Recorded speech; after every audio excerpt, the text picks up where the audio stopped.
BA second year political science second paper के students, Indian political system paper में हम first unit देख रहे हैं, जिसमें राष्ट्रीय आंदोलन में गांधी जी का क्या योगदान रहा, ये टॉपिक हमने पिछले लेक्चर में स्टार्ट किया था। और पिछले हमने लेक्चर में ये पढ़ा था कि असहयोग आंदोलन गांधी जी के नेतृत्व में शुरू हुआ। अब दूसरा जो हम गांधी जी के नेतृत्व में आंदोलन किया गया था वो था सविनय अवज्ञा आंदोलन। आज इस विषय को पर हम चर्चा करेंगे, इसे पढ़ेंगे। सिविल डिसोबीडियंस मूवमेंट, ये आंदोलन भी गांधी जी के ही नेतृत्व में चला, पूरी तरह अहिंसा पर आधारित था। और गांधी जी ने असहयोग आंदोलन के बाद इस आंदोलन को शुरू किया था। इसकी यदि हम पृष्ठभूमि देखें तो यह आंदोलन 1923 से 1928 की भारतीय राजनीति की प्रमुख घटनाओं पर आधारित रहा। इस टाइम पीरियड में स्वराज दल की स्थापना हुई, साइमन कमीशन वापस जाओ कि एक दौर चला, सर्वदलीय सम्मेलन हुआ और नेहरू रिपोर्ट, ये कुछ प्रमुख घटनाएं इस दौर में 1923 से 28 के बीच में देखी जा सकती है। आंदोलन की पृष्ठभूमि के रूप में दिसंबर 1928 को कलकत्ता कांग्रेस अधिवेशन हुआ, जिसमें कांग्रेस ने अल्टीमेटम दिया। नेहरू रिपोर्ट संबंधी कांग्रेसी नेताओं में मतभेद थे। नेहरू और सुभाष चंद्र बोस ये मानते थे कि पूर्ण स्वतंत्रता के आधार पर ही इसे वो स्वीकार करेंगे। इसी समय मोतीलाल नेहरू, जो पुरानी पीढ़ी के थे, वो इसे पूर्ण रूप से स्वीकार कर रहे थे। गांधी जी ने इसमें मध्यस्थता करते हुए प्रस्ताव पेश किया, जो ब्रिटिश शासन के लिए अल्टीमेटम था। फिर अखिल भारतीय राष्ट्रीय कांग्रेस ने इसे स्वीकार कर लिया। इसी समय इंग्लैंड में मजदूर दल की सरकार बनी, लेकिन फिर भी भारत की स्थिति में ब्रिटिश सरकार ने कोई परिवर्तन नहीं किया। भारत को जो इस सरकार से आशाएं थी वो उनकी पूरी नहीं हुई। तो इस सरकार से भारतीयों की आशाओं को पूर्ण नहीं किया गया, कोई परिवर्तन नहीं हुआ। तो 1929 में लाहौर अधिवेशन कांग्रेस के में बुलाया, अखिल भारतीय राष्ट्रीय कांग्रेस के तत्वाधान में हुआ और स्वराज्य के लिए ब्रिटिश सरकार को मजबूर करने के लिए 1929 में नेहरू जी की अध्यक्षता में लाहौर में कांग्रेस अधिवेशन शुरू हुआ। 31 दिसंबर को ये हुआ और रात को 12 बजे इन्होंने रावी नदी के तट पर तिरंगा फहराकर इस आंदोलन की शुरुआत की। इसके साथ ही पहली बार स्वराज्य शब्द का प्रयोग किया गया। नई कार्य समिति ने 26 जनवरी का दिन स्वाधीनता दिवस के रूप में मनाए जाने की घोषणा की और ये नारा दिया कि भारतीय जनता का जन्मसिद्ध अधिकार है स्वाधीनता। इस समय देश की आंतरिक जो स्थिति थी वो अच्छी नहीं थी और उत्तेजनापूर्ण स्थिति थी। व्यावसायिक और औद्योगिक वर्गों में असंतोष था और जो सरकार ने रुपए की कीमतें वो भी निम्न कर दी थी और इससे भारतीयों को कोई लाभ नहीं था। आर्थिक आधार पर सारा लाभ इंग्लैंड को था।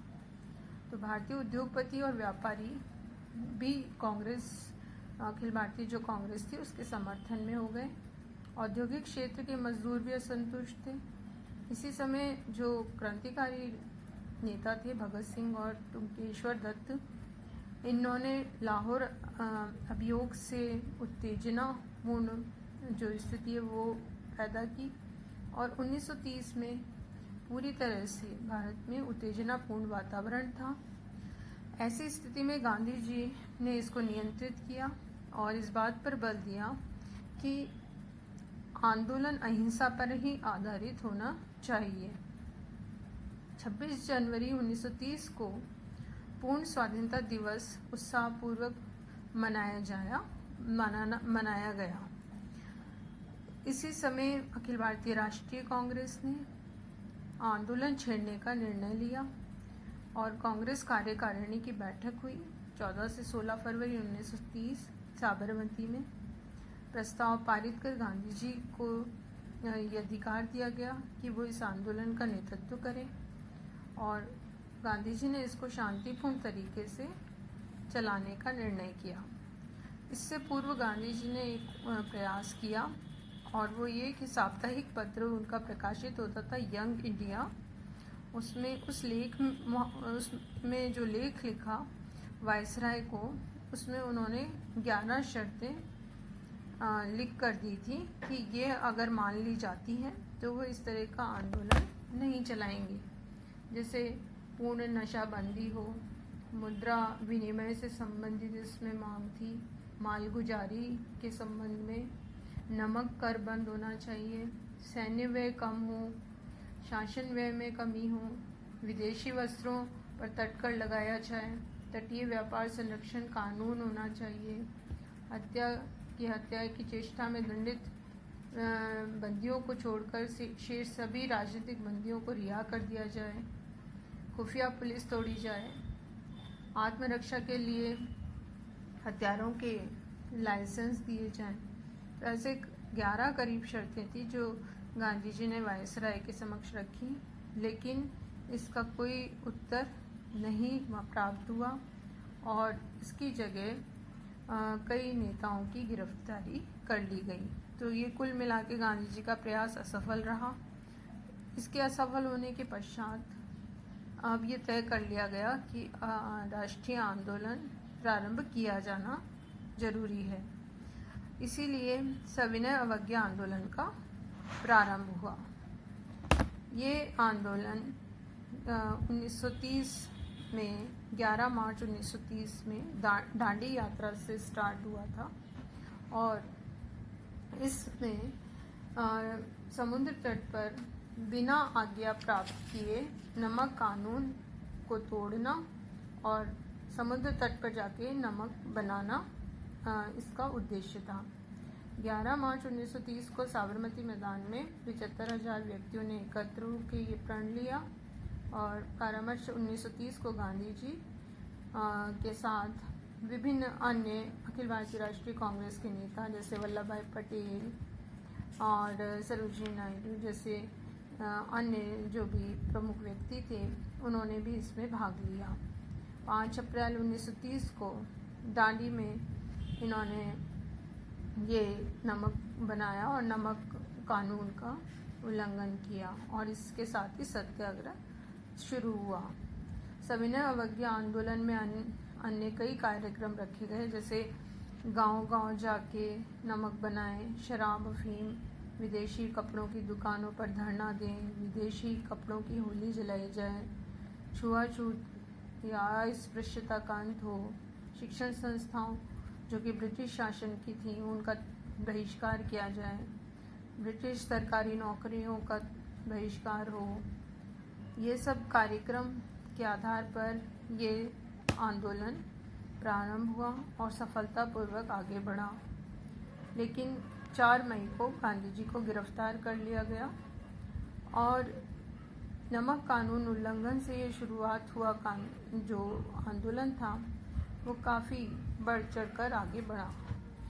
इसमें विभिन्न आंदोलनकर्ताओं ने शराब की दुकान पर धरना दिया, विभिन्न सरकारी नौकरियों से भारतीयों ने त्यागपत्र दिया और महिलाओं ने भी बढ़ चढ़कर इसमें भाग लिया और पिकेटिंग की, स्वदेशी प्रचार किया। दिल्ली में 1700 महिलाओं ने शराब की दुकान पर धरना दिया, अपनी गिरफ्तारी दी और 4 मई को अल्टीमेटली गांधी जी को गिरफ्तार कर लिया गया। बम्बई, कलकत्ता इत्यादि महत्वपूर्ण नगरों में भी ये हड़ताल रखी गई, मजदूरों ने हड़ताल की।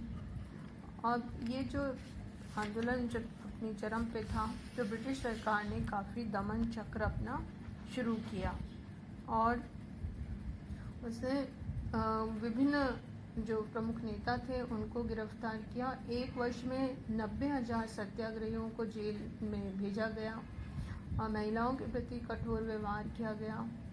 कई गांव उजड़ गए।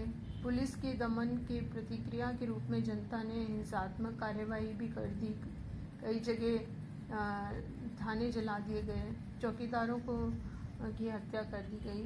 तो इस तरह से ये कहीं कहीं ये आंदोलन हिंसात्मक रूप लेने लगा। ऐसी स्थिति में गोलमेज सम्मेलन हुए और 3 गोलमेज सम्मेलन हुए, प्रथम, द्वितीय और तृतीय गोलमेज सम्मेलन। प्रथम गोलमेज सम्मेलन गांधी इरविन समझौते के नाम से जाना जाता है। दूसरा ये जो पहला था वो 1930 में हुआ, दूसरा गोलमेज सम्मेलन 1931 में और इसके बाद भी कोई खास अखिल भारतीय राष्ट्रीय कांग्रेस के नेताओं और ब्रिटिश सरकार के मध्य कोई खास समस्या का हल इन वार्ताओं के द्वारा नहीं निकल सका। 1932 और 1934 तक आते आते सविनय अवज्ञा आंदोलन को फिर से शुरू किया गया और गांधी जी की अनुपस्थिति में गवर्नर जनरल लॉर्ड वेलिंगटन ने गांधी इरविन समझौते का उल्लंघन किया और शासन का दमन चक्र भी काफ़ी कठोर हुआ और गांधी जी गिरफ्तार हुए। कांग्रेस को अवैध संगठन घोषित कर दिया गया, समाचार पत्रों पर प्रतिबंध लगा दिया गया और राजनीतिक बंदियों की जो संख्या थी वो भी काफ़ी बढ़ गई। तो ये आंदोलन एक तरह से काफ़ी अव्यवस्थित हो गया और बाद में ये हालांकि जन आंदोलन था और काफ़ी उत्कर्ष तक गया, लेकिन फिर ये बिखर गया और फिर अल्टीमेटली 7 अप्रैल 1934 को गांधी जी ने इसे स्थगित ही कर दिया। 1932 में एक तीसरा गोलमेज सम्मेलन हुआ था अखिल भारतीय राष्ट्रीय कांग्रेस और इंग्लैंड के मजदूर दल के द्वारा, लेकिन इंग्लैंड के मजदूर दल ने इसमें भाग नहीं लिया था और बाद में फिर ये महत्वहीन हो गया और ज़्यादा सफल नहीं रहा। और जो प्रयास किए गए थे इन गोलमेज सम्मेलनों के द्वारा कि कुछ भारतीय नेताओं और ब्रिटिश सरकार के बीच कुछ समझौते हो सकें और कुछ इसका हल निकल सके, वो भी नहीं निकल पाया और असफल ये सारी वार्ताएं हो गईं।